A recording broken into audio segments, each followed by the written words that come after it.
You hear him, ladies and gentlemen. Perfect Timing Podcast. Yeah.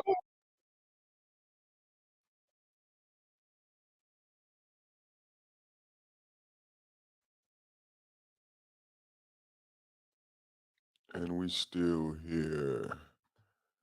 Gimme. There we go, baby. Station identification, perfect timing podcast with the blast.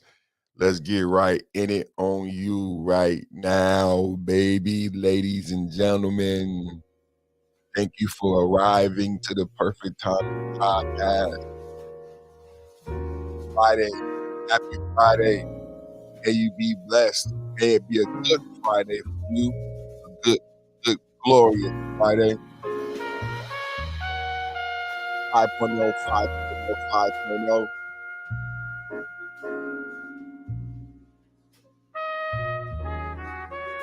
Birthday hip hop. Birthday hip hop. Share my show. Fair use. Fair use.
I never thought I had.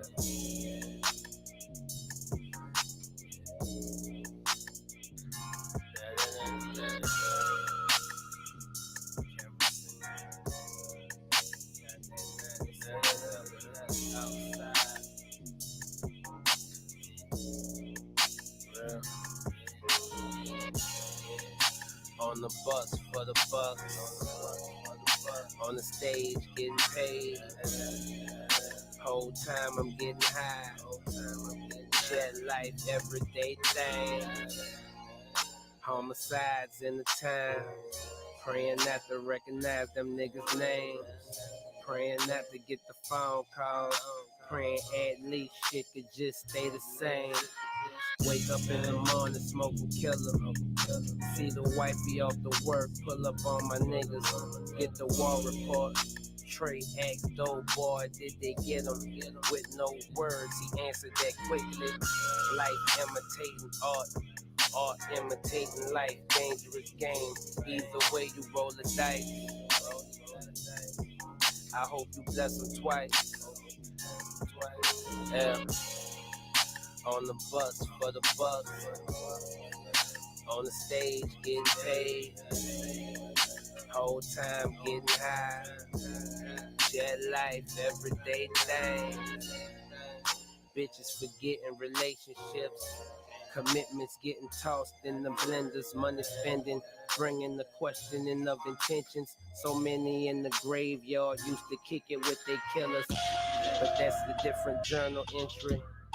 Got so much on my mind. Tried to say it all while y'all was listening. Please forgive me for tripping. On the bus for the bucks.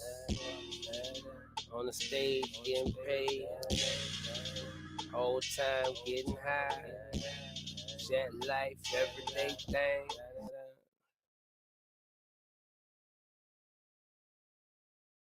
I've been in and out of therapy with BetterHelp for a few years now, and it's made prioritize.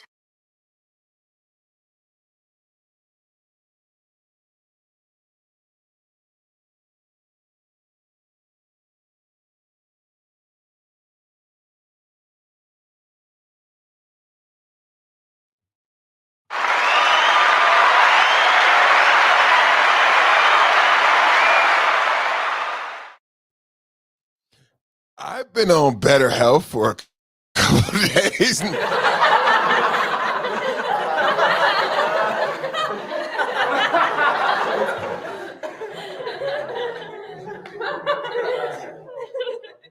Damn, homie. In high school, you was the man, homie. What the fuck happened to you?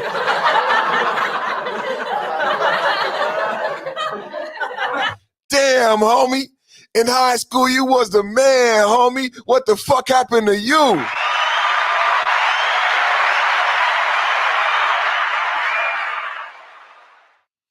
Perfect Time Podcast with the blast back on your ass. We're going to have a question and conversation today. Let's get this out the way. Fair use is in full effect on the Perfect Time Podcast. This is a professional podcast created by the founder, your host today, Perfect himself, the owner, curator, and the motherfucking master of the Perfect Time Podcast. We want to say today, podcast is a professionally curated entertainment product that's meant to be comedic and entertaining, comic relief, and nothing is meant to be bullying, maligning, insulting in any way. Don't try this at home, ladies and gentlemen. Thank you for being here today. Back to our regularly scheduled programming. All right, so back to today's show, baby. That was my good brother Currency, the hot spitter one time for the Perfect Time Podcast, always representing the way we do, man. Jet life all day, every day, # Jets go. So we getting into the mix right now, and I got a couple questions, man. I don't know how you feel right now, man, but I was listening to Marcus the other day, and Marcus had, one of the favorite things I like to do. He was saying he's gonna make this country song called "Stand Up In It." And I said, Marcus, you onto something right there. I was in the chat writing the lyrics. He said, "I'ma stand up in it." And I said, "Hey, Marcus, man, check this out." She says, "Been a minute," and she knows she with it. I said, "You want me to hit it?" I said, "I'ma stand up in it." Come on, y'all. I said, "Hit my line when it's about that time." She said, "You know you with it, and it's been a minute." I said, "You want me to hit it?" She said, "Stand up in it." I'ma stand up in it. Hey, I'ma stand up in it. I'ma stand up in it. And but before I finish, one more time, said it's been a minute, and I know she with it. Do she want me to hit it? She said, "Stand up in it." I'ma stand up in it. I'ma stand up in it. I'ma stand up in it. And but before I finish, your bitch hit my line. She said, "It's about that time." She said, "It's been a minute. And Perf, I know you with it." I said, "You want me to hit it?" She said, "Stand up in it." I said, "Stand up in it." She said, "Stand up in it." I said, "Your bitch hit my line and said it's about that time." She said, "It's been a minute. And Perf, I know you with it." I said, "You want me to hit it?" She said, "Stand up in it." I said, "Stand up in it." She said, "Stand up in it." I said, "I'ma stand up in it. And but before I finish, your bitch hit my line and said it's about that time." She said, "I know you with it." I said, "You want me to hit it?" She said, "Stand up in it." Stand up. Your bitch hit my line and said it's about that time. She said, "It's been a minute and I want you to hit it." I said, "It's been a minute And you know I'm with it. I ain't just gonna hit it. I'ma stand up in it.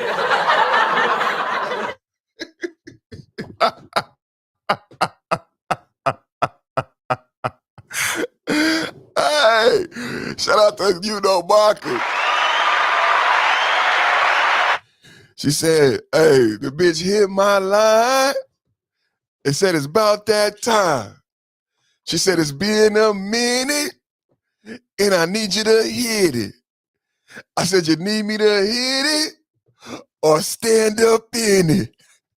I'ma stand up in it and bust before I finish. I said it one more time. The bitch hit my line. She said, you perfect, you know you with it, and I know you gonna hit it. I said, I'm not just gonna hit it, I'ma stand up in it. Stand up in it, and not before I finish. Your bitch hit my line and said it's about that time.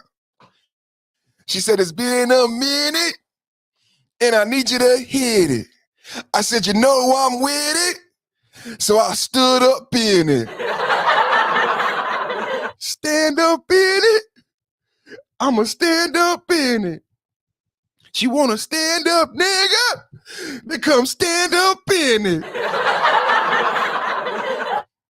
She said a man don't finish, and he never did hit it. Never did hit. Said a man don't finish, and he never could hit. I bet he missed it. She said a man don't finish, and he never did hit it. She said, Perf, I know you with it. Can you stand up in it? Stand up in it? Say, I'ma stand up in it. Oh, shit. Oh, shit. How's everybody doing this afternoon? I say, you know you with it. I'ma stand up in it. Your bitch hit my line and said it's about that time. And says, you know you with it, so won't you stand up in it? I said, I know you with it, so I'ma stand up in it. She hit my line. It must be about time. She said her man didn't hit it. Said, in fact, he missed it. She said, Perf, I know you with it. Can you stand up in it? Can you stand up in it and bust before you finish? I said, your bitch hit my line. Have you been doing fine? She said, it's about that time, cause it's been a minute.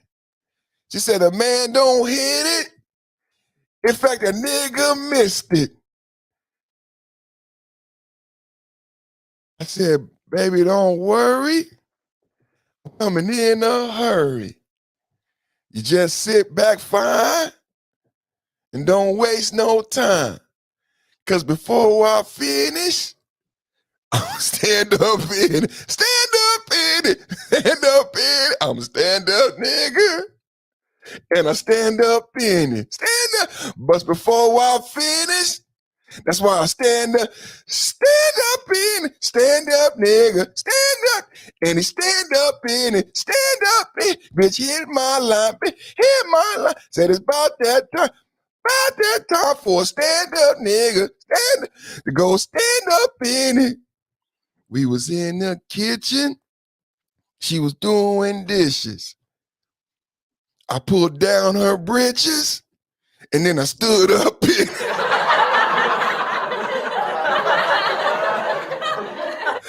I can do this shit all goddamn time.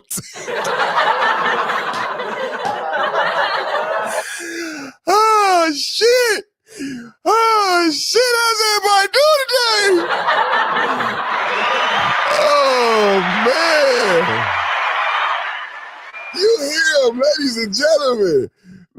gentlemen, you here. It's the Perfect Timing Podcast. On your ass with the blast, man. Having a good old darn time. Rootin', tootin', cootin', scootin' cowboy up in this motherfucking piece, man. Oh, shit, man. I just had me a smoothie. I got maca. I got moringa. I got several different type of exotic fruits. Oh, man, I fuck a hole through a wall right now, man. I'm feeling gooder than good, man. Good old smoothie, man. Oh, man. I got it right here with me, man. So I'm going to keep taking sips of the smoothie, man. I'm going to keep taking sips of the smoothie. Shout out to my brother, Kid See It Red in the chat. I'm going to keep taking sips of the smoothie, man, because it's doing me good, man. It's doing me good. We're going to keep taking sips of the smoothie, man. We're going to keep standing up in it, man. I don't know how you hit it, but I like to stand up in it. You probably like to lay down like a clown, you know. She said a man laid down and hit it like a clown. She said she no longer with it, and she want me to hit it. Want me to hit it. I'm going to stand up in it. She need a stand-up nigga to come stand up in it. That's just how it goes sometimes.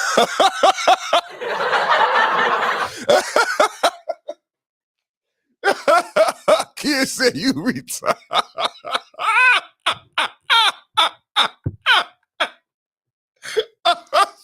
I'm gonna be singing it all weekend. My wife gonna be mad. I'm gonna be walking around butt naked on my way to go take a piss. I'm gonna be singing that shit. I was saying, your bitch hit my line. It said it's about that time. She said, I know you with it, and I need you to hit it. She said, it's been a minute. Could you stand up in it? I'm gonna be in the hallway, you know, because you do the ad-libs when you be at home by yourself. When you be at home by yourself, you do the ad-lib. You like, stand up in it. You walking down the hall like, what the hell is he singing? What is he talking about? Stand up in it. What does he keep saying that? Why? I'm a stand up nigga.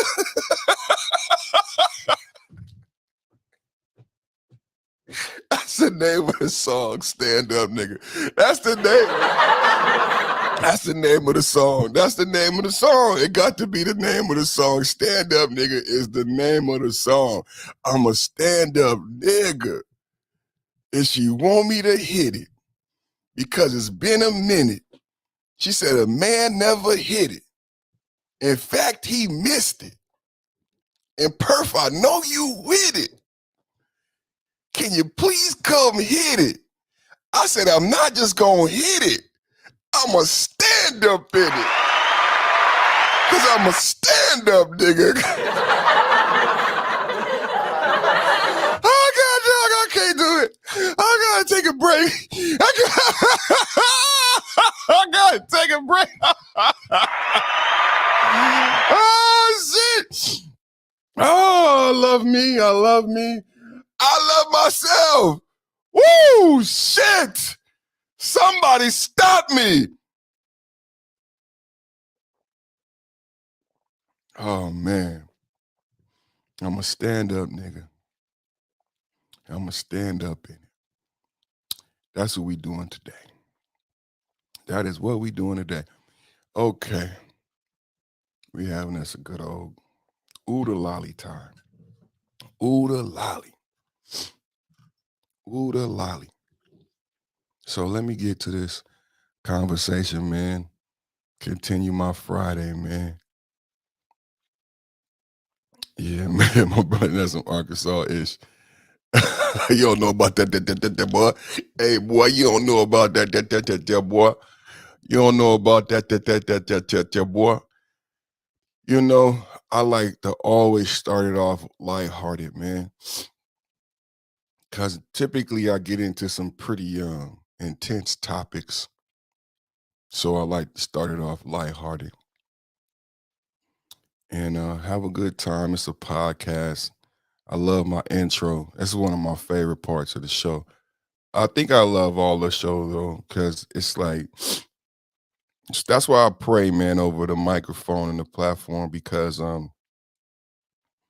It's truly, man, a special thing to be a part of this. And what happens when we cut this microphone on? Like, it's a special, special thing, man. Especially when it's, like all creation for those creators. When you are a creator, you understand that a big part of creation is the creator. And I love that the topic and people use the term, but I don't know how many actual people who hear the term creator. You see content. Content is king, but we don't spend a lot of time on the creator aspect. As a creator, not just of YouTube content, but of life, of food, of seed, of thought, of idea. This is what makes us different than this godly. This is what's godly about us, the creator aspect. Isn't it grand? Come on, man. As a creator, one of the most important thing in the creation, think about what you know about the Bible and in the creation story. And every time God would destroy, smite, or create, it has a lot to do with the state of mind of God. I know it's like not popular to talk about, God couldn't be angry or God couldn't be happy or God couldn't be this. But if you look at these stories and you think about the time when he did this and how it manifested, it had a lot to do about the goal of the creator at the time and how the creator felt, how the sun was hitting, how the moon and the sun and the trees smelt and the breeze. Yeah, man. That's why, you have, I love like art and create, like not just literature. Like, the guy will go to Tangiers. And he talked about being in Tangiers and going to Tangiers just to have, and then a lot of writers and people start coming to Tangiers for the environment, for creation. Just like you got a lot of comedians go to Austin right now because they said LA wasn't a good environment for creation, because for a creator, because what I create manifests based on the creator. I don't know if we spend enough time on the creator. Why would we go to Tangiers?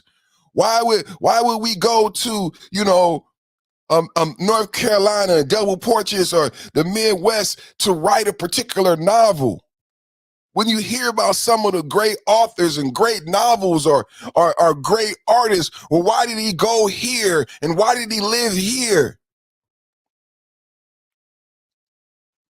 It's a lot to do about the art. Like, oh, this painting is a Basquiat and it's worth a lot of money, and I was looking at Banksy the other day, but it's not enough discussion about Basquiat himself, about the actual creator. Because think about if we unpacked and we talked more about the actual creator and we understood Basquiat and where he was, his environment, when he actually created that specific piece of content.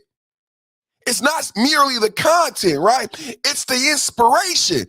Like, we just joking in the chat about the song, and you might say, well, what inspired you to be so creative? Because I like to stand up when I fuck. It feels good. So I can sing and riff and make up verses all day long because I'm inspired by my actual actions and where I sit as the creator behind those lyrics. It's not content is king. The creator is king. And that's why you have so much bullshit content.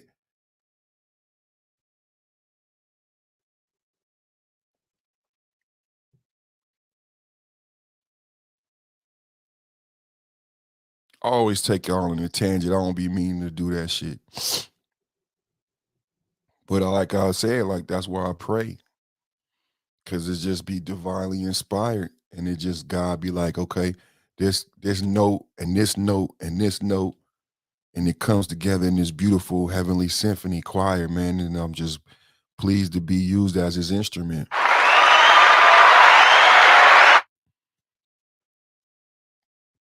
This is why we unpack Joe Jackson. Hip hop is 50.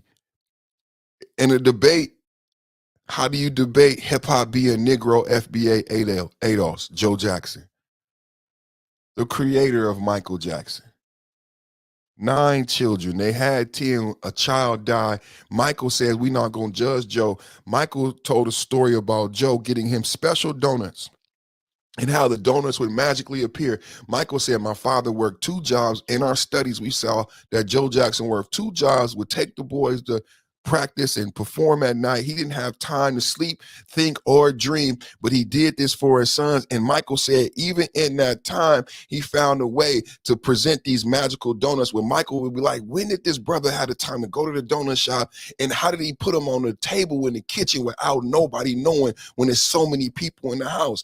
Michael Jackson said that was like magic, like better than Santa Claus. And what I unpacked from that is that I lived in homes with a lot of kids and a big family, and I had to humanize people and understand that when a woman has so many babies, it takes life out of her. It takes blood. She's nourishing. So for a mother to have the same love for the 9th child as the first child, that's a magical mother. For a father who's a black man during apartheid in America, Jim Crow, the racial Negro South, lynchings, picnics, and to still have that same agape love for your 9th child, it says so much to me about what is Michael Jackson, why he loved the world so, because this man, after 9 kids, still loved me.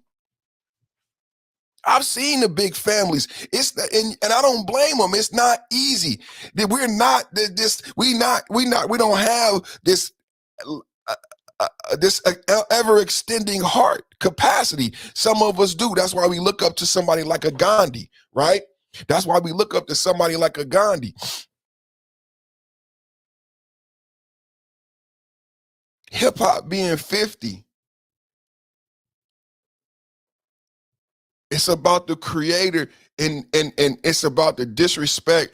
It's about the ignoring of the creator. Because if you focus on the content, if you focus on the music, that's not the whole story. The story is a gospel. What is gospel? Gospel exists nowhere but in the Negro South. The story is R&B. R&B exists nowhere but in the Negro culture. It's rhythm and blues. We created blues. This is the thing about breaking down hip hop being 50, the origin of hip hop and the creators of hip hop and the importance of the American history of the Negro 80s and the indigenous person. And you got to get it, bro. You got to get it. Rhythm and blues. I don't know how many young people know what R&B even stands for, but if you didn't go into a Sam Goody, if you didn't go into a Tower Records, you might not know that R&B is rhythm and blues, and it's based on gospel music. I said, go watch Ray. Go study Aretha Franklin. Rest in peace. He just understand how these people, James Brown, started in a Negro church. And they were shunned for singing about dancing and sex over these spiritual melodies that were known to cause emotion. Get people to donate, get people to pray, get people to dance, get people out their seat for the pastor. They knew what sounds would make the church move. They took those same sounds and start rapping and dancing and bebopping over them. Y'all didn't know that? And they got in trouble and there was pushback.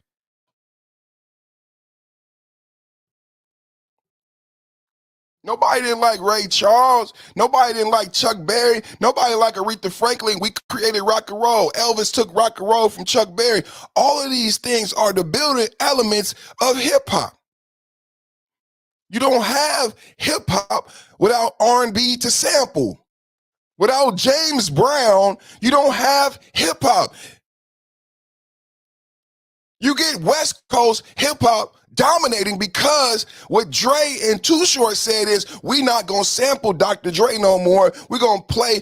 Too Short played those bass lines, those 808 bass lines that have become prolific through Atlanta Southern style hip hop. Well, those were live confunction bass lines. Those wasn't samples for the first time. You don't have the hip hop as you know it without breakbeats. And those break beats and those samples was all James Brown. We didn't play live instruments in the beginning of hip hop. We sampled soul, R&B, jazz, all Negro. I mean, at the time when hip hop was being created, you could have sampled other genres of music. I'm a dance. You could have sampled, but no. Hip hop's building blocks, because it was ADOS, FBA, was built on ADOS, FBA lineage of music. And the struggle. That's where NWA comes from. That's what Public Enemy. It's not just it's the creator. It's Chuck D. It's O'Shea Jackson, Ice Cube. It's back to the creator. It's back to these FBA Negro men and their oppression. And the music was a way to them to express a message in the oppression. What's going on? What's going on? Marvin Gaye. Stevie Wonder, The Miracles, Smokey Robinson. It's not cool. I love Kool Herc. I'm going to play a video and they say, well, hip hop was birthed with Kool Herc, but it really wasn't. Because it's about an American story. That's the most fucked up part about hip hop and people trying to take hip hop. It's not just hip hop. It's an American lineage, and it has to do with the oppression of the American Negro slave. Going back to the Negro church and gospel, you cannot take hip hop and put it separated out of our history. That's why it's important that we talk about history, CRT, and all these things.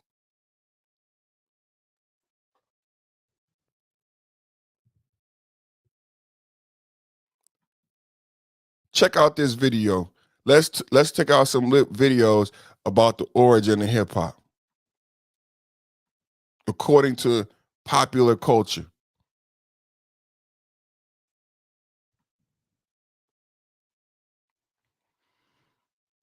Hip hop is 50 today. Thank you to DJ Kool Herc, his sister Cindy, for throwing a block party at 1520 Sedgwick Avenue in the Bronx on 8/11/1973.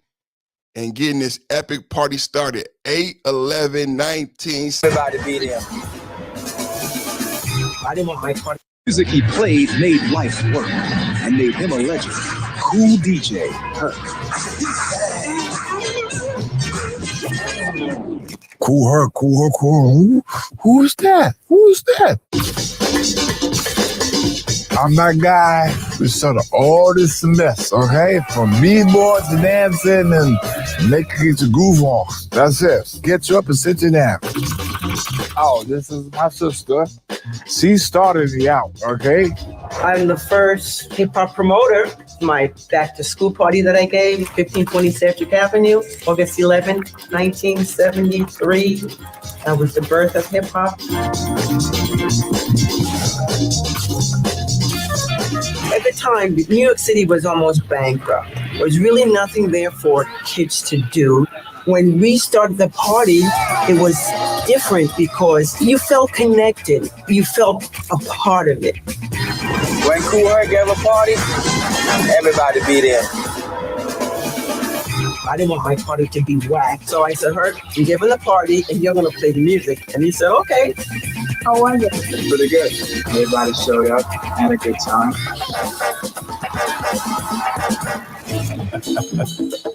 Wow. People heard music they never heard before. The Other Brothers, Jimmy Castor, last night, Baby You and the Mexican. What I did, 2 records, I extend the records. Right now, I call this the merry-go-round. If you look in the vinyl, when there's a heavy groove on there, that's when Herc said, oh, okay, that's the groove. And the B-boy, they just waited for that. Yeah. Those are my turntables. That was it. You don't find it no more. So this right here, this is the power. And also system cooled out at the same time. So you never overheat. We gave another way out because I remember I met Big.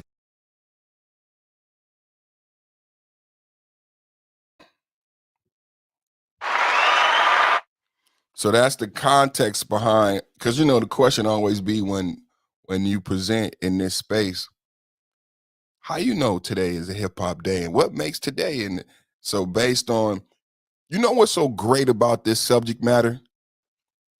It's history. You guys know I love history, and we've been talking a lot about history. And you know when I talk about Public Enemy KRS-One, and that's when you first heard his story. History is his story. And we were like, ooh, yeah.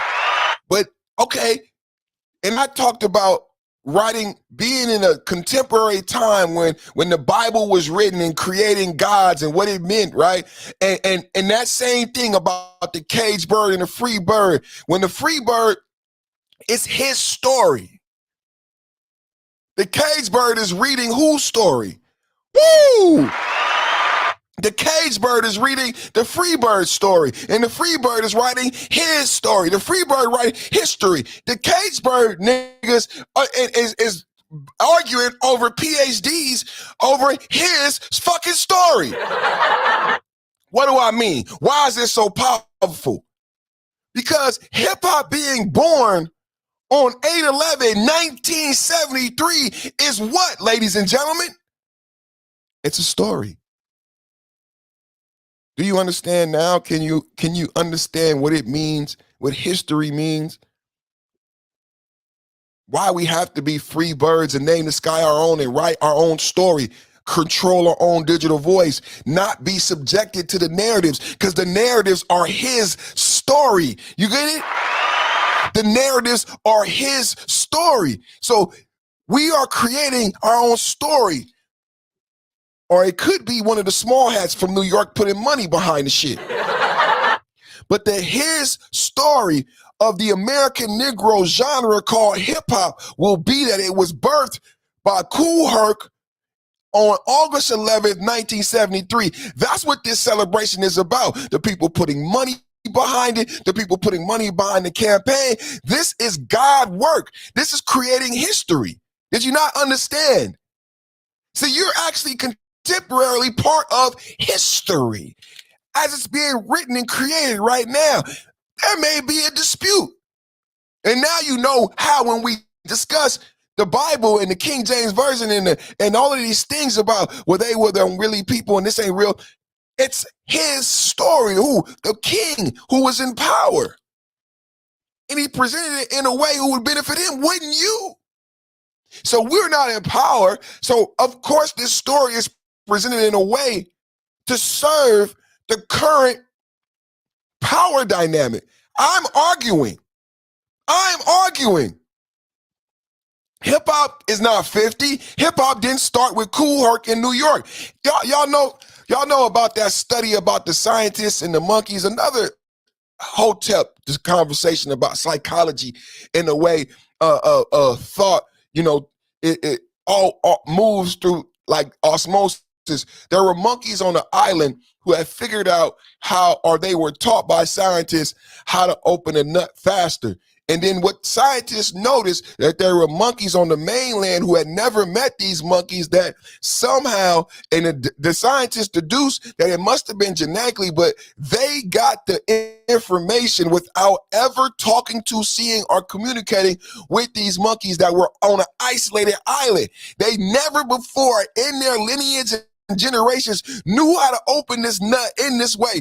All of a sudden, when these monkeys on this island got the knowledge, these monkeys also were able to open the nuts without ever meeting them or being taught by them. So to think that you was the only HNIC spinning records and brothers on the West Coast who created black as a political action, who created the Black Panthers, who created the Crips and Bloods, who created crack, was twiddling our fucking thumbs, and we didn't have similar parties. It's unfathomable that you think that we didn't have similar parties when we took over the culture to this day. Yes, we had similar parties, but it's all about his story. It's very powerful to remove hip hop from the Negro slave experience as we go through this CRT moment. It's very powerful to disconnect the most prevailing, powerful, influential culture away from the American Negro, away from slavery, away from oppression. Remove it away from NWA and Ice Cube. Remove it away from Public Enemy. Remove it away from KRS-One. Remove it away from what it actually was when it began and what we actually talked about. Remove it away from the revolution will not be televised. Y'all remember when I did the podcast dedicating it to that brother? What's his name? I forget his name, man. I apologize. The revolution will not be televised. It was spoken word over beat. Is that not hip hop? What was his name? Somebody put his name in the chat. Do you understand what's happening when people are saying hip hop is 50 years old? You could agree with it. You could not agree with it. You could say it's not a really big deal. I'm trying to highlight to you when I talk to you about Kev Gills, when I talk to you about how it is, I don't believe in slavery and the Middle Passage or the transatlantic slave trade, because there's two different things. I wasn't taught the transatlantic slave trade. I was taught the Middle Passage, and my mother wasn't taught either one.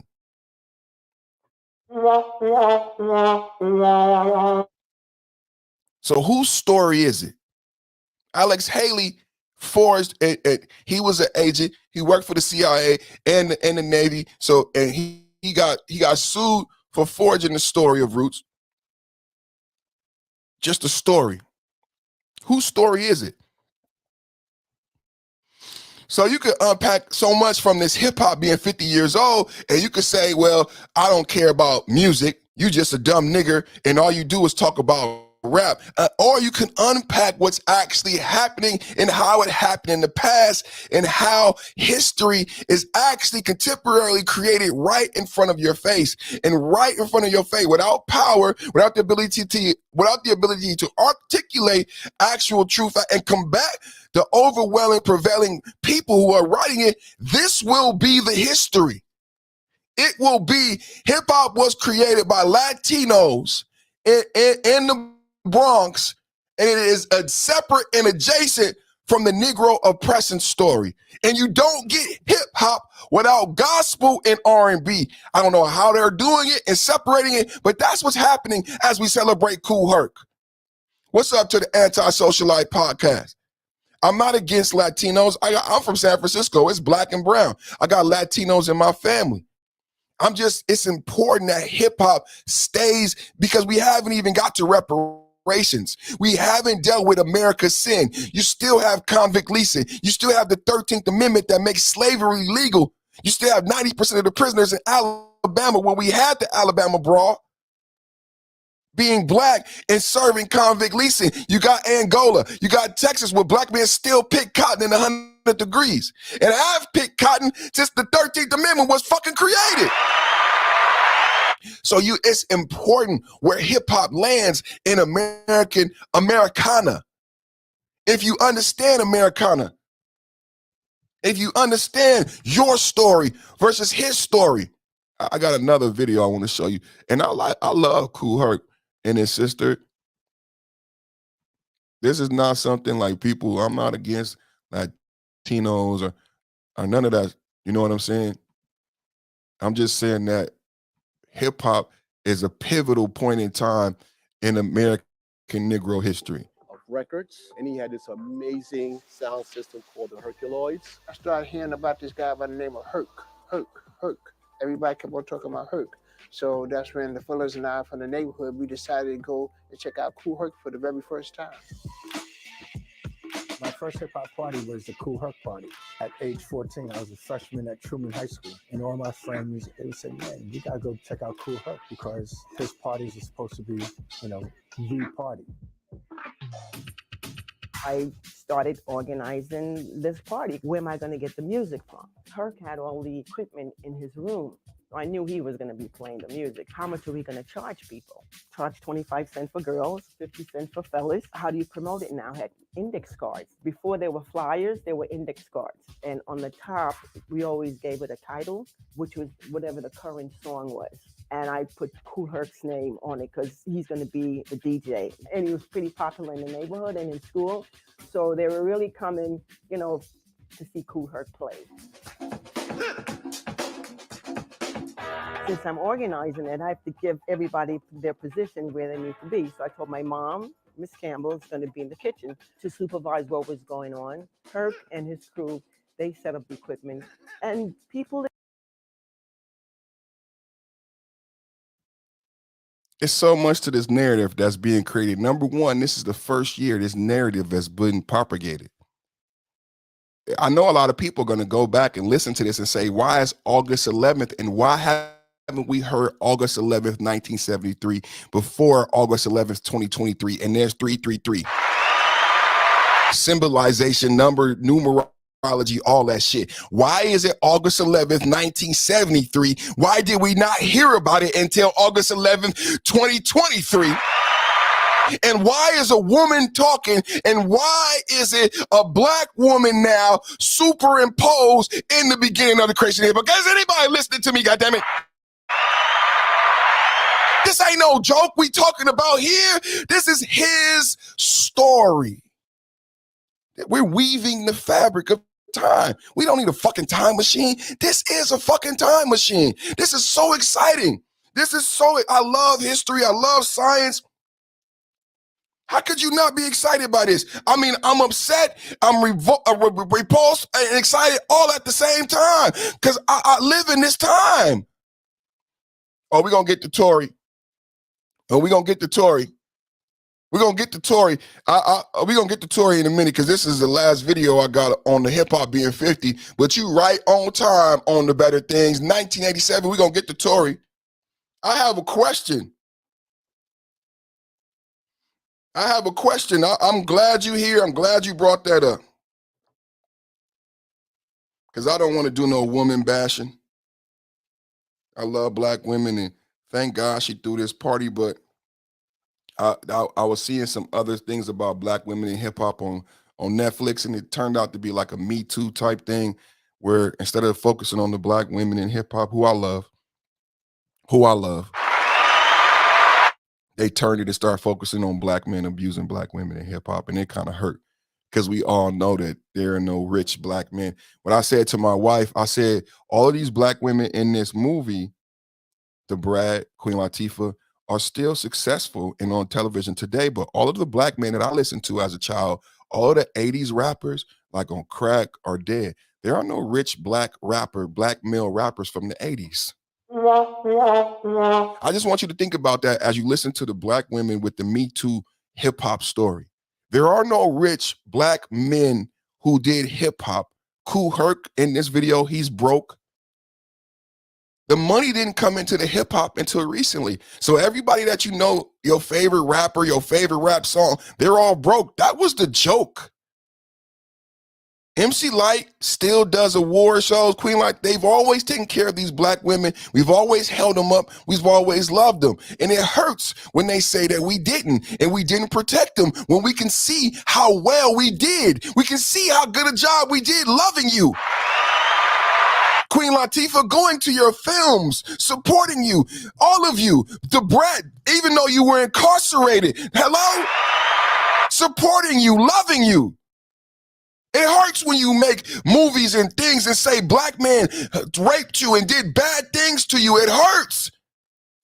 Because we bought your music and we love you and support you to this day. I just wanted you guys to I just wanted to stop it real quick and highlight the fact that how a couple things have been created in 2023 on 8/11. Number one, this birthday, and also this woman has been superimposed. Did you hear how she now gets credit because she created the party? She curated, as I talked about the curator earlier, the flyers, the precursor to a flyer. Didn't realize that our parents were there. We never had any problems. It was my first exposure to a Kool Herc party. And sound was loud. He was playing records that would not normally be heard on the radio. And the kids would form circles, and guys and girls would get in the middle of the circle and start competing in different dance styles against each other. It was something that was different from being in like a normal disco club. It was like a little hole in the wall. Everybody was vibing and dancing and everything. And I saw the sound system that he was playing on. Now, I was used to be sneaking down to the discos at a young age, but he was playing a lot of obscure sounds that you don't normally hear, and they had a funky pattern, a rhythm that was different from anywhere else. And every time when he played that rhythm, I saw that people in the dance floor assembled and started doing some footwork, which is called breakdancing. And I was amazed by watching this whole thing. It was really great, and we had to be creative. We didn't have a stroke light at the time, and it was Herc's friend. His name is Mike. So he stood by the light switch, and Herc would stay in the microphone. And, Mike hit the lights when the b-boys started breaking. So Mike was just there flickering the light. But it was fun.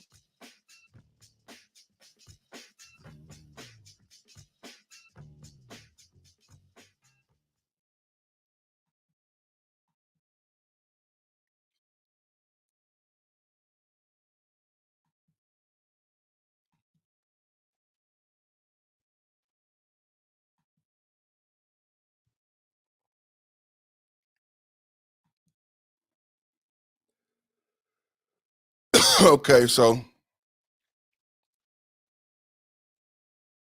that's a little context to the conversation about hip hop being 50. I thought that was dope. Thank you guys for being here and listening to my perspective, because these are things, I was born in the late 70s. I don't share that a lot, but these things are like, I'm not just speaking from, from just out the side of my neck, like rest in peace, Mama Shirley would say. I was there. I lived these things. My uncles were the creators of hip hop on the West Coast. So I saw when he said, if you listen to what he said Gladys Knight. I know, because I was there buying the first hip hop, because I remember MC Hammer. Before you guys met MC Hammer, I met MC Hammer selling albums out of his Mercedes Benz, because California was where crack cocaine was. There were millionaires all over Oakland, 19-year-old, 21-year-old millionaires. This is where it was created. This is where Freeway Ricky came from, and it proliferated out from that. I met MC Hammer out of a Mercedes Benz selling Feel My Power was the first LP.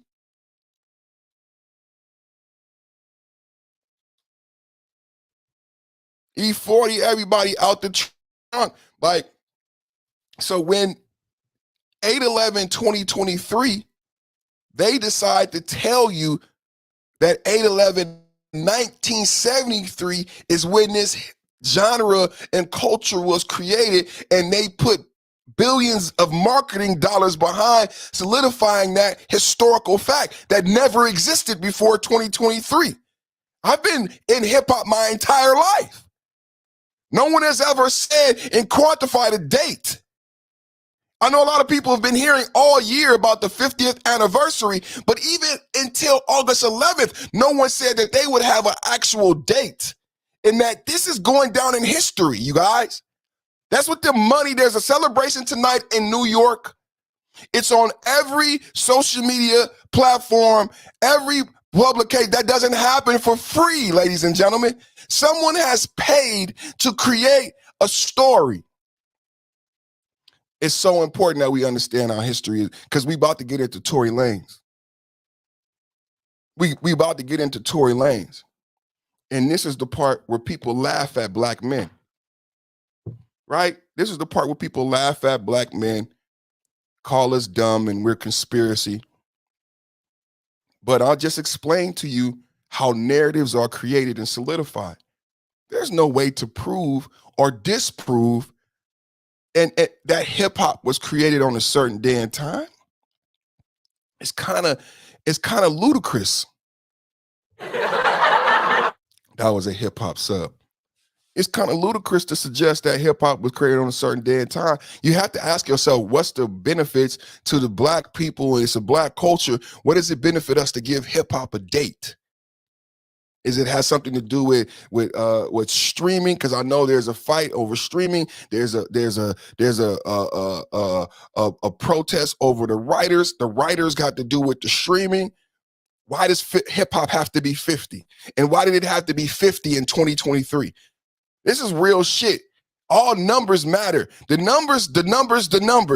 Everything is about numbers. From 73, why not do it last year? Why did it land on 73 to 2023? Why is it 811?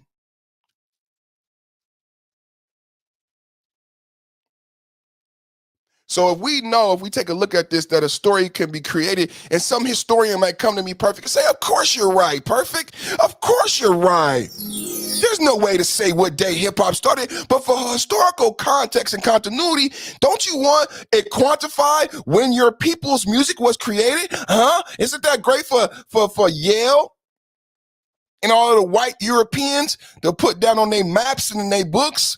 Don't you want that perfect? As we talk about how narratives get created, there's a couple of things that was left out of Tory Lanez. You know, over the couple years, you know, we talked about Young Dolph murder for a year. We talked about Nipsey Hussle murder for a year. We talked about Triple X murder. After all of these murders, we saw how their catalogs became astronomically, financially, to where it finally got uncovered that not only are there more, that rappers are more profitable dead. In that expose I saw about women in hip hop, there was a woman who said she would have been out already, but she didn't sign the contract. And they said, why didn't you sign the record contract? She said, every record deal I signed, and I got offered a record contract by all of the major labels. They all had a life insurance policy. Well, my manager at the time was the beneficiary. I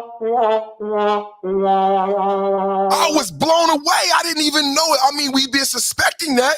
Shout out to Ratchet Gang and Ratchet TV. We've been suspecting that someone was benefiting. It came up after Takeoff, rest in peace, about these insurance policies, not only about the catalog, the musical catalogs that are worth. We saw it with Machiavelli, how the music is worth more. We saw it with Big, how the music is worth more posthumously. Pop Smoke, rest in peace. I mean, contemporarily, Pop Smoke is a juggernaut. To this day, as far as streaming is concerned, NBA YoungBoy and Pop Smoke is still in like the top 5.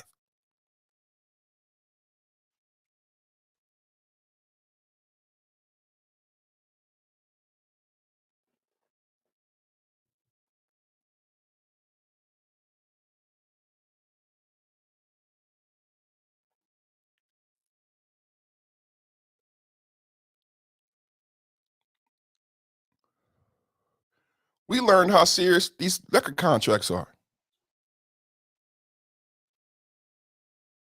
We learned how serious these record contracts are. Why would, and I don't know about this, I don't know if it's been asked, but is that like with all artists? Or is it just the black artists that you pay extra to rap about guns and drugs, that you bring into the office and say, we need another drill, we need a drill record? Like, and he's sitting there like, what did this white man know about drill? Yeah, it's gonna be great. We're gonna put Lil Durk or Kodak Black and it's gonna do great numbers. We need a drill. Can you give us a drill record?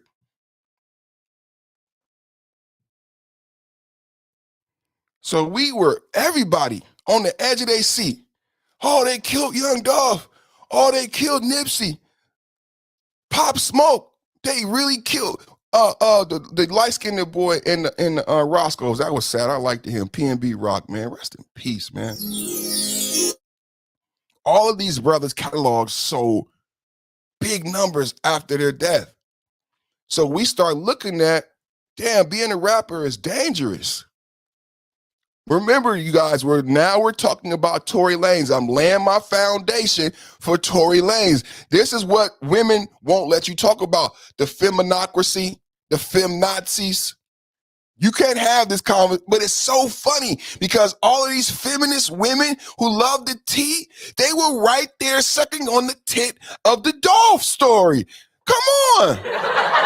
All of these women were listening to Young Dolph and Nipsey and everybody every day. I got some new tea. Oh, the cookie girl did it. And why did she call me? And this girl, and every day you see black women arguing online about who killed Young Dolph and who profiting off of Young Dolph and Pop Smoke and this brother and Mo 3. It's been so much fun. Ain't we having fun?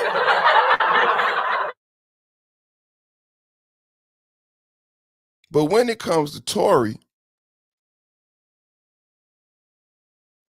everything that we've learned in the past several years about black men who decide to be rappers, look at DaBaby. DaBaby ended up in a Dave Chappelle skit, a Dave Chappelle comedy special that was worth $50 million because of the way he was treated, to my point. How dangerous it is, we all recognize, everybody, shout out to Big Facts Podcast. Don't let your son be a rapper. Big Facts Podcast calls it a rap trap. And he did expose after expose, just fire content. He had a rap trap YouTube channel where he was breaking down Honeycomb Breezy. Really, he coined the term the rap trap, where you poor, you from the hood, you get on, and you got to stay in the hood to a certain point, little Doe B, that big dude, and then they kill you. Soon as you get money, and then you have to be gangster in order, so you actually have to do the things in your raps so you have real enemies. It's the rap trap. Look at Jack Boy, look at all of them. You have to do these things in order to be popular. The record label even wants you to do these things. But if you do the things necessary, the youngin', YB youngin', then someone came to his house. He's still living in the community. I said the median income was $17,000, and over 50% of the people worked at the local Walmart to make that money. And he's living in that community in a Corvette. He's an independent rapper with a hit song. He hasn't signed to a major label, so he can't move out of that neighborhood yet. It's the rap trap.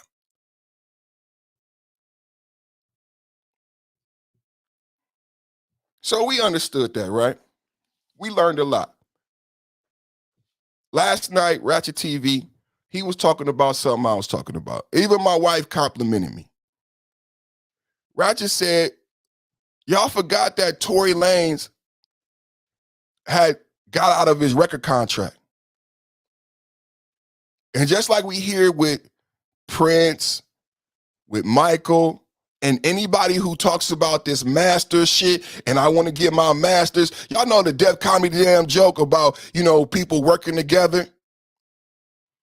Whenever somebody like Malcolm X or somebody want to be black and white kumbaya, they kill him. Whenever a rapper talk about his masters, something bad happened. Tory Lanez gets off the album, gets off his record contract, gets all of his shit. And in the interim of this whole debacle, because this is the thing I'll try to tell y'all, when it first happened, there were no charges against Tory Lanez because there was no crime. And if you look at that first interview, Tory Lanez is confused. He's scared. That's why he's apologizing to Megan, because he know he didn't do nothing, but he don't want to tell what actually happened because he don't want to get nobody in trouble. That's a girl gun. If anybody out here got a woman, they got these little pink guns, these little green guns. That was a girl gun. That wasn't a man's gun. It was a small woman's pistol. We all knew that. I knew it when I saw it. The police knew it. That's why they never charged Tory. This was obviously one of the women's pistol. These are very beautiful women. If you're a beautiful woman and a stripper, you might got you a little pow-pow, a little pink, little green, little pow-pow. These women is gorgeous. These are gorgeous women. These is dimes on that level, and they have money. It doesn't surprise me they had them a little cute pistol. We ain't never the real ass. So in the middle of Tory Lanez getting offered his record deal, Tory Lanez get offered a record contract by Jay-Z. Jay-Z calls her. He says no. But what Tory Lanez did was he say, I'm gonna put out my shit through the NFT space, through the digital space. He sell his album for his $1. The album goes up. Some of the albums were worth $30,000, $50,000. He cracked the code, just like Nipsey. If y'all really want to unpack Nipsey, you got to unpack the Web3 software and how he was able to apply it and for monetary. See, this software has been around for a long time. Nipsey even talked about it. He met that black boy in the coffee shop. Y'all forget that black boy who he met, who was his software genius. He met this black boy. I don't know, God made him, brought them together. Somebody put in the chat that black boy Nipsey met in the coffee shop that helped him put together the marathon store that used Web 3.0. That's based on everything that we do now. When you buy something and then it's linked like the ticket sales or a bundle, Nipsey created that with that store with that black boy. You buy a t-shirt and it's media attached to it. It's concert tickets. It's you scan this thing, and Nipsey Hussle was explaining we're not doing retail sales correctly. This is a new way of doing retail. He piloted the merch game with that store. Everybody got merch now. Like Nipsey Hussle, if you think about his murder and what happened, if you compare him to Tory Lanez being gone for 10, it was his business acumen. It was what Nipsey did, and it wasn't just owning that fucking burger stand. It was that black boy in the software and where they were going with the technology. We don't even, now that black boy is still doing great things, but they separated him from Nipsey. Anybody in the chat remember that? My wife, she probably busy, but y'all look it up. So Tory Lanez cracks the mold with the NFT. He makes money, makes millions, and this is not good. He's in the same boat now as Michael and Prince because he's figured out a way around and they want to own him. Nipsey Hussle said it's what he talked about, having great enemies, right? Remember Nipsey Hussle? I said Nipsey didn't have no fear of no dude like Shitty Cuz. He didn't fear any regular dude. He was talking about senators and people like Jay-Z and shit like that. Because what he was doing in the industry. How you gonna sell your music? You don't need a record company. Oh, so you're going to put out your videos and your song with this $300 t-shirt. Isn't that what they're doing with the bundle packages with the concert? You buy this t-shirt, you buy this concert ticket for $300, and you get the album. You get the album. It counts for my album sales. Now, when they first did it, when the black people made it up, remember they shitted on Nicki Minaj and said, you can't do it, but now Taylor Swift can do it. You buy my concert ticket for $300 to $1,500, and you get an album. It counts as an album sale. Wasn't Prince doing that? Remember Prince started it, and Prince got murdered. You buy my concert ticket, and I remember I have friends, baddies, real baddies. Ooh, we.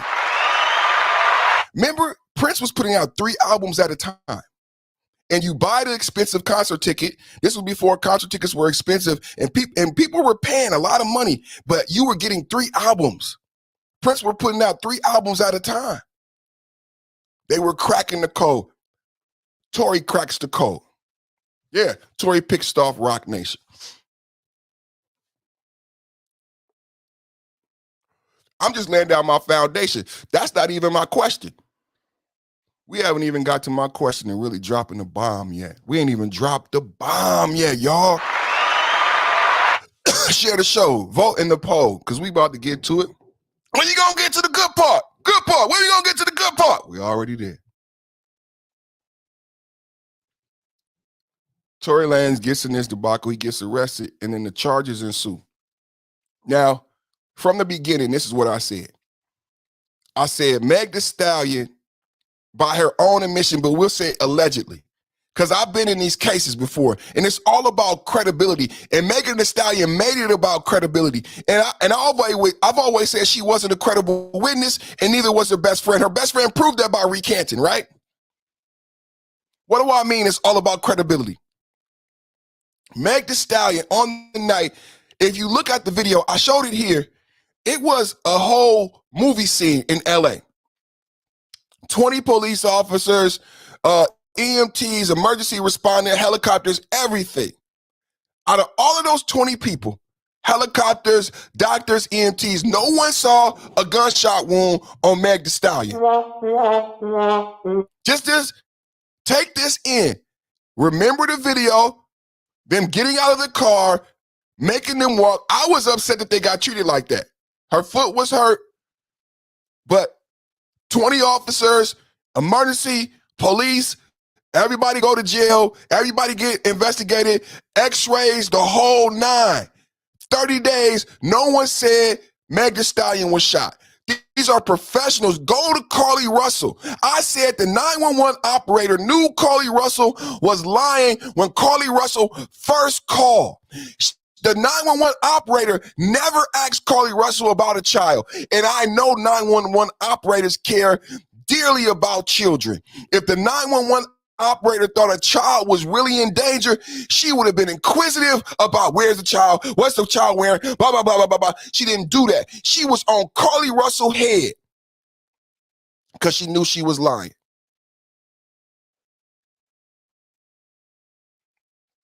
For 30 days, nobody said Tory shot Meg Thee Stallion. After all the investigation of detectives, police, EMTs, and doctors. After 30 days, Meg Thee Stallion comes online with a failed career and says he shot me. But what comes out is that she actually, after saying that, and this should be liable. Is y'all listening? This should be liable because what actually manifested in trial, she said, I never saw him shoot me. But you said online before we picked the jury that he shot me. But she could not testify to saying I saw Tory Lanez shoot. She couldn't say that, you guys. Did you guys know that? Now we're getting to my questions. She could not say that, even though she did say that. That's liable. But that wasn't the charges because she couldn't say I saw him. Did you see him shoot you? No, I didn't. Tory Lanez shot you? Yes, he shot me. Did you see him shoot you? No. Best friend, you were there? Yes, I was there. Did Tory Lanez shoot her? Yes. Did you see it? No. What the fuck? Wait a minute. I'm going to say it one more time, you guys, and listen. Did Tory Lanez shoot you? Yes. Did you see him shoot you? No. Best friend, you were in the car, you were fucking him? Did he shoot Megan? Yes. Did you see him shoot Megan? No. So, now that you understand, now let's go to my question. If she couldn't say in court, even though she said online that he shot her, and they couldn't charge him by saying that, I was watching Candace Owens the other day. Now, keep with my timeline. Megan waits till 30 days to say, after all physical evidence is gone. After all physical evidence is gone, Megan says, he shot me. All we have is her to be a credible witness. She does an interview with Gayle King. She does an interview with Maxine Waters. But the truth is, she didn't really fucked every man she know, fucked him over, fucked her best friend, man, behind her back. She's an alleged admitted sex worker, a blackout drunk. To me, I've never seen her as a credible witness or a person with character. But anywho, she's a black woman, right? Ebony KKK said, believe all black women. All black women are credible. Sukiana, Cardi B. I mean, shit. Joe Biden did a fucking interview with Cardi B.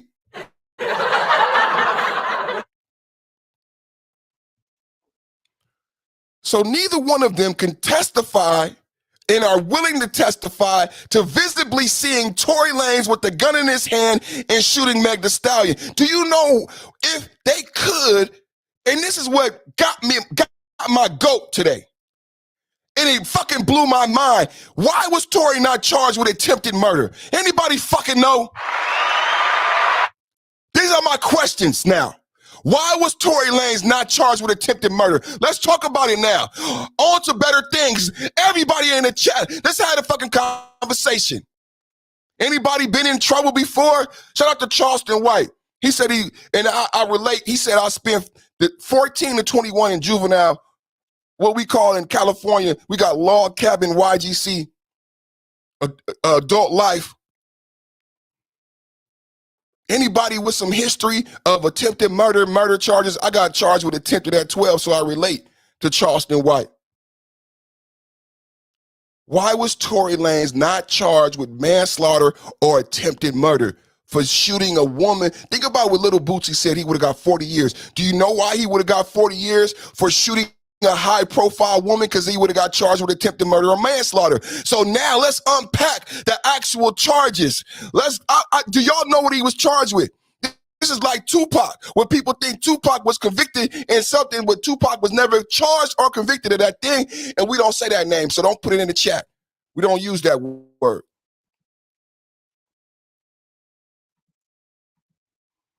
Why was Tory Lanez not charged with attempted murder? This shit started bothering me because I seen Candace Owens, and I like Candace Owens. This is why you can't support these conservative Negroes who be tap dancing for white folks, man. Candace Owens takes Meg Thee Stallion's side, and I'm highly disappointed because I'm like, I thought you were conservative. Meg Thee Stallion is a Democratic shield for the Democratic platform. Maxine Waters applauded the WAP song. You want your daughter dancing the WAP? You okay with Maxine Waters applauding the WAP song? You okay with the interview that Gayle King did? You're not going to talk about all of the record company things that all the black men have been killed by record companies for money, how Rock Nation was trying to pressure Tory Lanez. You going to just say Meg Thee Stallion was a credible witness? So you know what I said to Candace Owens? And listen, this is my question, you guys. And this is why I did this show today, because I felt like this was so powerful that I had to do a show on it, even though I've talked about this a lot. Because, like, I'm a content creator, right? So I'm like, this is like something that it should be famous, right? I came up with a famous quote. I came up with a famous thing. I think this should be viral. Because shout out to Ratchet TV. He did his thing. I'm doing my thing. No one's presented this perspective. Why wasn't he charged with attempted murder or manslaughter or worse or aggravated? Let's see. You know what he was charged with and why he was charged with what he was charged with? What I said to Candace Owens is, listen to this, everybody. Listen to this on the Better Things. Listen to everybody in replay. If Tory Lanez, no, check this out. Let me say it like this. If Meg Thee Stallion was not shot, listen to this. If Meg Thee Stallion was not shot and Tory Lanez did not shoot Meg Thee Stallion, why was it spun that way?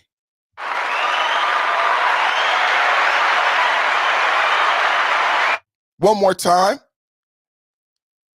If Meg Thee Stallion was not shot, i.e. bullet fragments, i.e. all the court reports, if Meg Thee Stallion was not shot, because there was contention, there was doctors that was brought in later, there were Me Too doctors. Y'all seen the Purdue movie about Oxycontin and how they get the doctors to lie? There were 2 doctors.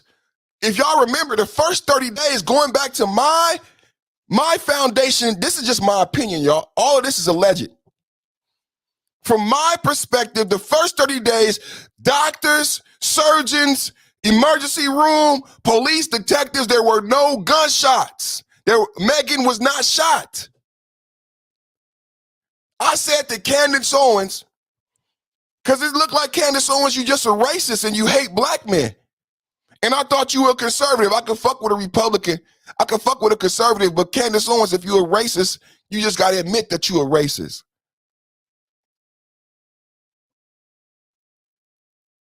If Meg Thee Stallion was not shot and Tory Lanez did not shoot Meg Thee Stallion, why was it spun that way? What do you mean, Perfect? You know it was very difficult finding the charges, right? And then once I found the charges, it made me think about my history. It made me think about Charleston White. And I thought about, wait a minute. I got charged with this. Charleston White may have got charged with this. Why Tory Lanez is not going to jail for longer? And then I unpacked it and it blew up in my head. That's why I wrote what I wrote to Candace Owens. And this is something that we need to talk about. Tory Lanez is not in jail for longer because Tory Lanez didn't shoot Meg Thee Stallion. And Meg Thee Stallion wasn't shot. This is a Me Too case. And I want to thank God for giving me the insight to crack this case wide open. I know I only got a few subscribers and a few people watching, so I'm going to put pressure on the people here watching. The pressure is on y'all. The pressure is on y'all. If you watch other content creators with a lot more viewers and a lot more subscribers, the pressure is on y'all to say, hey, I was watching Perfect Timing Podcast and he presented a unique perspective on this case. He said, based on the charges and the evidence, from his perspective, Meg Thee Stallion was never shot. And Tory never shot Meg Thee Stallion. So guess what? Let's read Tory's charges and what he was convicted of. That's on the screen right now. It says here, Lanez, whose legal name is Daystar Peterson, was convicted of assault with a firearm. I could close my case right here. To any litigious, intelligent person, I could close my case right here. Did I do my thing today, y'all? Did I do my thing? Did I do my thing, Perfect Timing Podcast? He wasn't charged with shooting Meg Thee Stallion because he didn't shoot Meg Thee Stallion. He was convicted of assault with the firearm, illegal possession of a firearm, and negligent discharge of a gun. You know what I found when I looked up assault? So you could get a lot of different charges. You can get aggravated. You can get, the other charge you could get is aggravated assault. It's a higher charge, carries more time, right? And instead of assault, there's different language. There's another charge that instead of assault with a firearm, it's deadly use of a firearm. And so when I looked up how assault breaks down, do you know to be charged with this particular charge, you don't even have to touch a person. To be charged with assault, you don't even have to touch anyone. And this charge could also be charged as a misdemeanor. Tory Lanez shouldn't even be in jail, y'all. Tory Lanez shouldn't even be in jail, y'all. And we done got played this whole time. Nobody could testify that Meg Thee Stallion didn't see him shoot her. The best friend recanted her testimony. The neighbor who everybody say got Tory Lanez convicted, all the neighbor could do is testify that Tory Lanez shot a gun in the air. Those are the other two charges he got found guilty on. All they were able to prove was Tory, and this was circumstance because they don't have any DNA or any proof that he actually shot the gun. All they have is a witness saying that he shot the gun.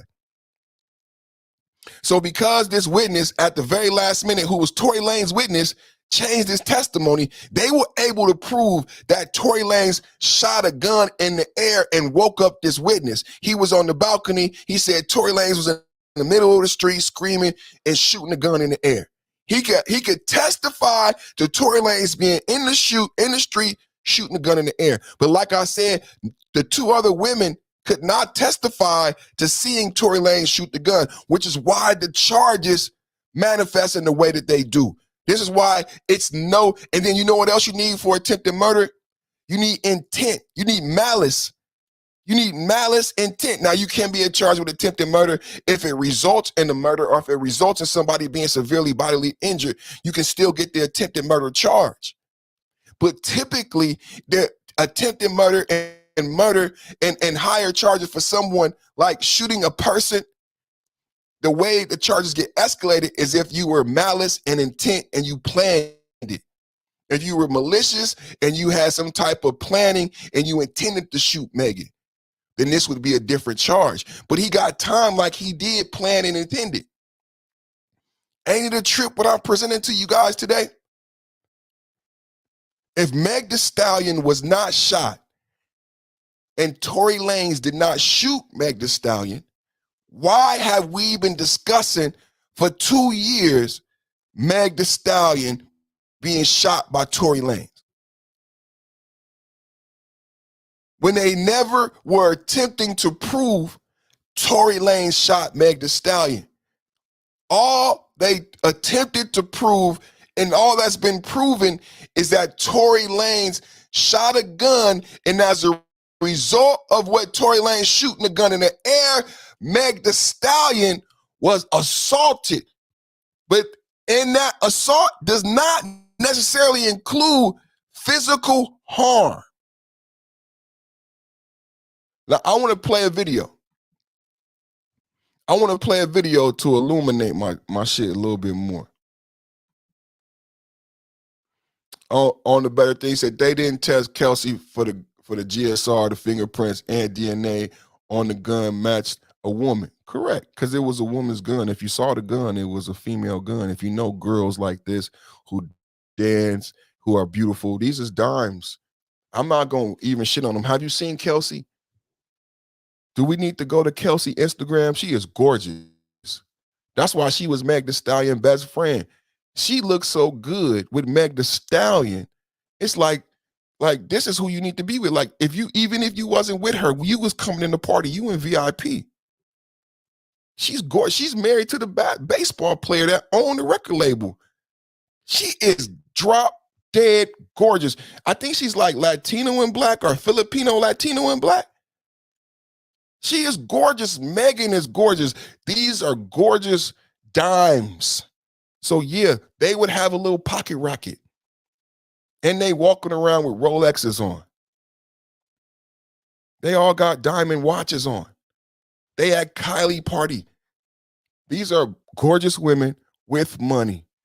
Yeah, that was her gun. And I'm not mad at 3 or 4 black women who are gorgeous, having their way in life, having some protection.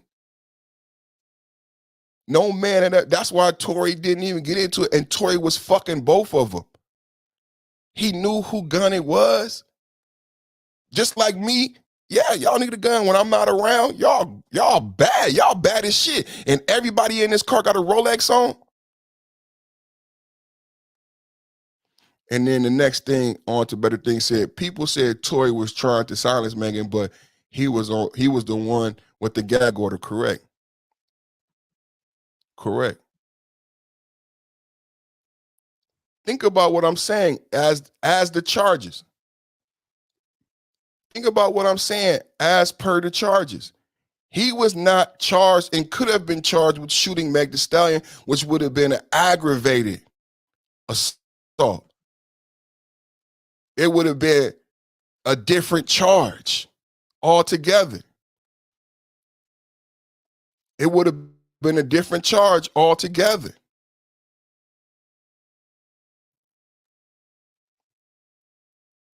But they knew they couldn't prove that. She didn't overextend her case. She knew she couldn't prove that because she didn't have a witness who saw Tory do the shooting. So they didn't go for an aggravated assault. Is y'all paying attention? This is some real shit. This is some fucked up shit. This was a Me Too case. Anybody, cousin or uncle, been through some shit like this and seen the cases get they didn't go for aggravated. They didn't go for an attempted. There were a lot of charges above this charge. he basically got charged with having a gun illegally and shooting it recklessly in the air. And because he was drunk, shooting and yelling and screaming, Megan got hurt. It doesn't even say that Megan got shot. And in this charge, the breakdown of this charge, in order for him to get this charge, she doesn't have to be shot. Do y'all get what?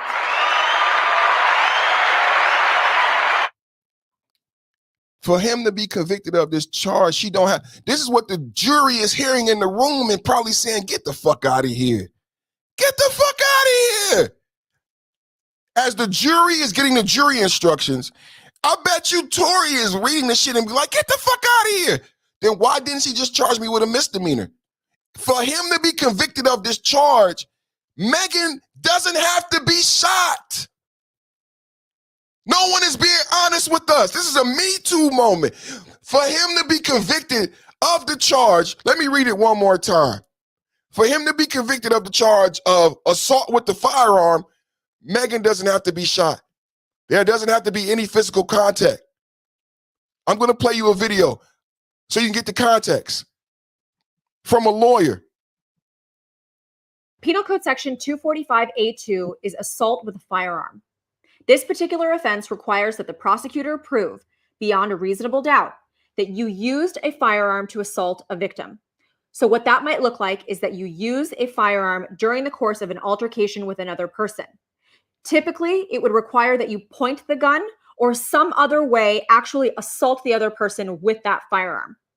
This particular offense is a wobbler.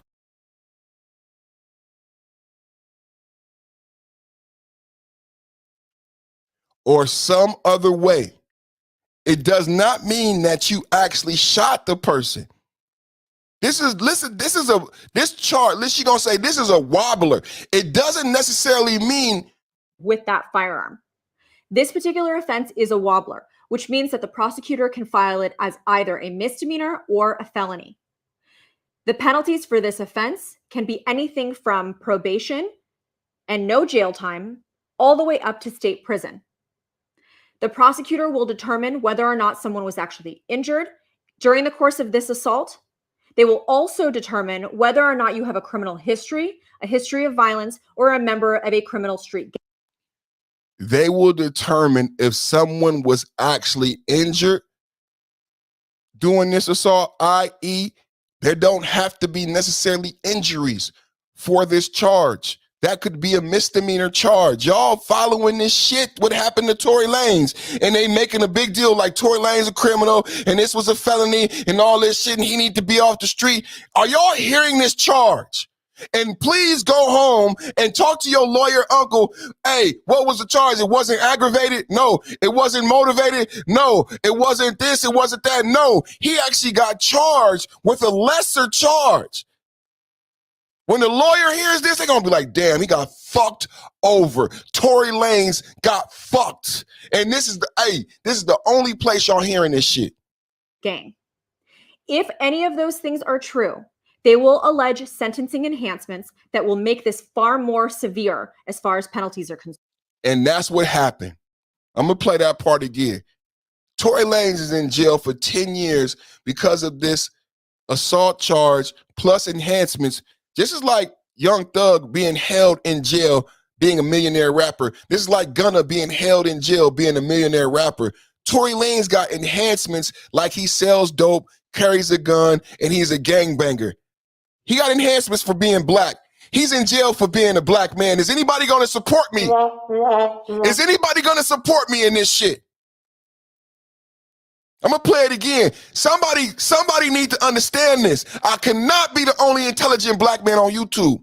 During the course of this assault, they will also determine whether or not you have a criminal history, a history of violence, or a member of a criminal street gang. If any of those things are true, they will allege sentencing enhancements that will make this far more severe as far as penalties are concerned. If you are facing charges of Penal Code Section 245, they will make enhancements that will make this far more severe. They will lodge. So he was found guilty on the 2 subsequent charges, but they ran concurrent. He was convicted of assault with the firearm, illegal possession of a firearm, and negligent discharge of a firearm. I'm going to play the video one more time. I'm not going to interrupt her this time. I'm going to play it in its entirety.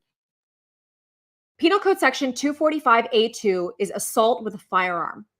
This particular offense requires that the prosecutor prove, beyond a reasonable doubt, that you used a firearm to assault a victim. So what that might look like is that you use a firearm during the course of an altercation with another person. Typically, it would require that you point the gun or some other way actually assault the other person with that firearm. This particular offense is a wobbler, which means that the prosecutor can file it as either a misdemeanor or a felony.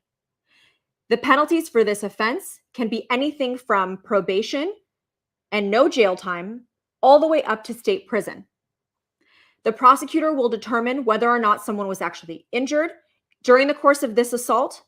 They will also determine whether or not you have a criminal history, a history of violence, or a member of a criminal street gang. If any of those things are true, they will allege sentencing enhancements that will make this far more severe as far as penalties are concerned.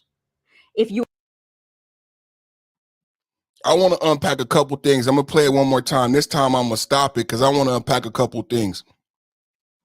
Penal Code Section 245A2 is assault with a firearm.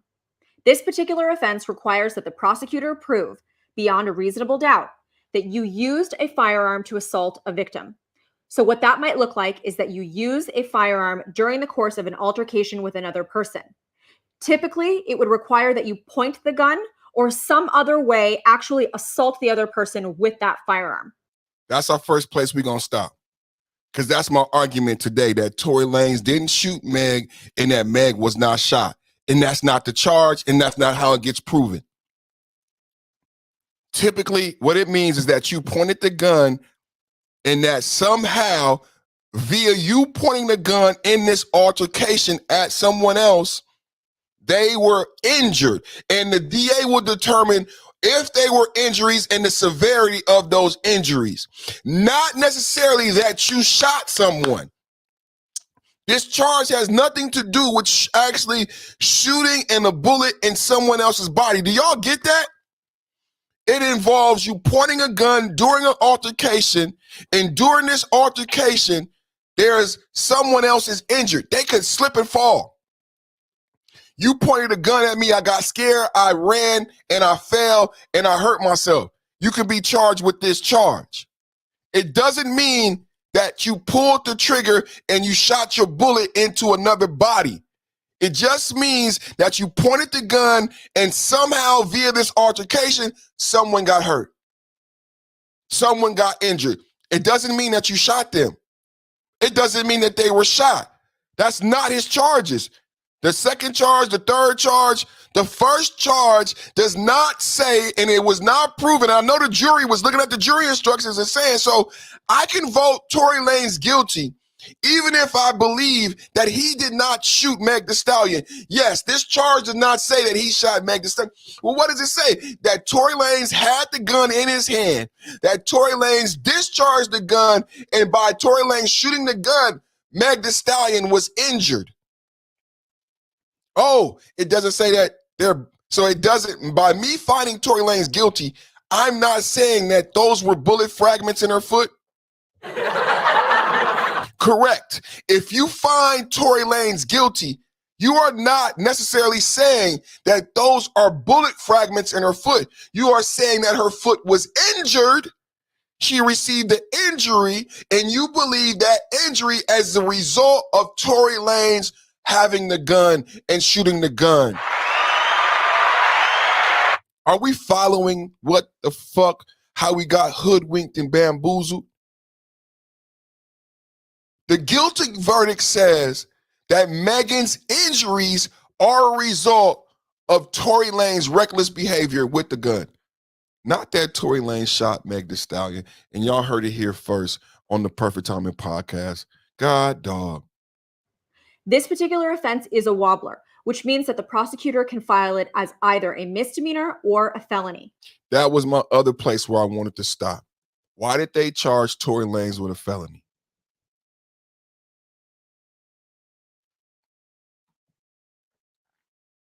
I said I have some questions. I said I have some questions. And I wanted to present evidence. I wanted to present proof. Thank you, everybody, for watching and supporting and sharing the show. I know the internet and social media are going to do its job. You're going to get this message out there. Why was Tory Lanez charged with the felony? This was a black woman. These were black female DAs. Rock Nation in the courtroom. Why was Tory Lanez charged with the felony? And initially he wasn't, ladies and gentlemen. The charges changed, and then not only charged with a felony, but why were enhancements added?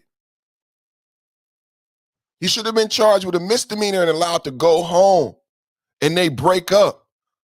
10 years of his life gone. It's like that rap song I played yesterday. If you think 10 years is okay, you follow a trend. But a lot of people don't know the charges, the extenuating circumstances. And a lot of people think he was convicted, just like Tupac, of doing something heinous, but Tupac wasn't convicted of that. Tupac wasn't charged of that crime.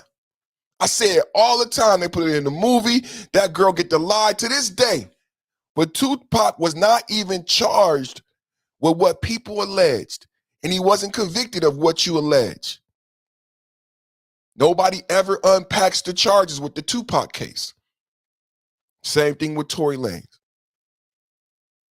This is my problem with the consciousness and the intellect, the capacity for intelligence. Thank you guys for watching, man. I want y'all to have a good weekend, man. This been a fire show, man. Hip hop 50 years old. Tory Lanez, I got a couple questions. Why he wasn't charged with a misdemeanor? Why, if Megan Thee Stallion wasn't shot and he didn't shoot her, why was the story spun this way? Y'all go do the work, man. Thank you for voting in the poll. Thank you for supporting your boy, Perfect Timing. Fighting against the algorithm. Holding it down. Man. Y'all do that shit for your peoples, man. I really appreciate that, man. I really appreciate that. So, just for that, I got a parting gift. Yeah, man, I got a parting gift for my family, man. I got a parting gift for my family. Start the weekend off right, baby. You know Thursday be a pre-Friday celebration. It's Friday now. I got a parting gift for my family to start the weekend off right, man. Perfect Time to Podcast with the Blast, man. I love y'all, man. I'll have a bomb-ass weekend, man.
tasting. The scene was crazy, millionaires of all shades and trades exchanging jokes.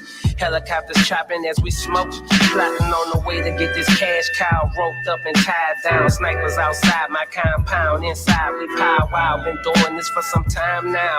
Andretti most slept on like your big homie's couch. I'm from New Orleans, just get crept on and X'd out. And we like, damn, we was just talking to homie. Stretched EMS threw them covers on them, but them children already seen it. 3 in the morning, woke his whole family up with that screaming.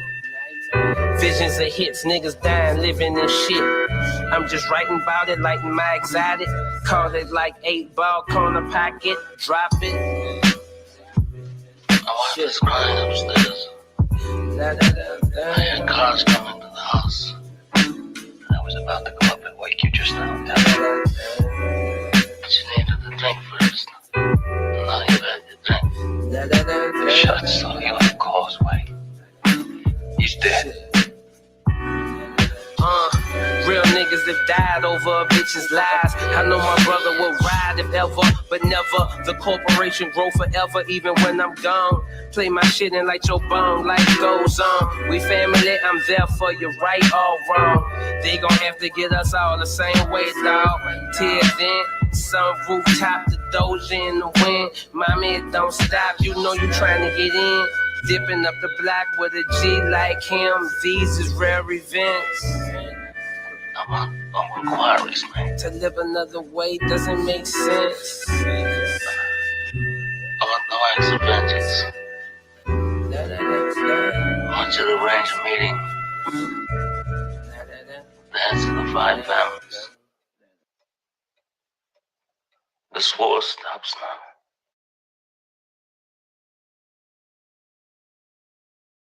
Is that a toilet? Yeah. You mean to tell me we've been living here all this time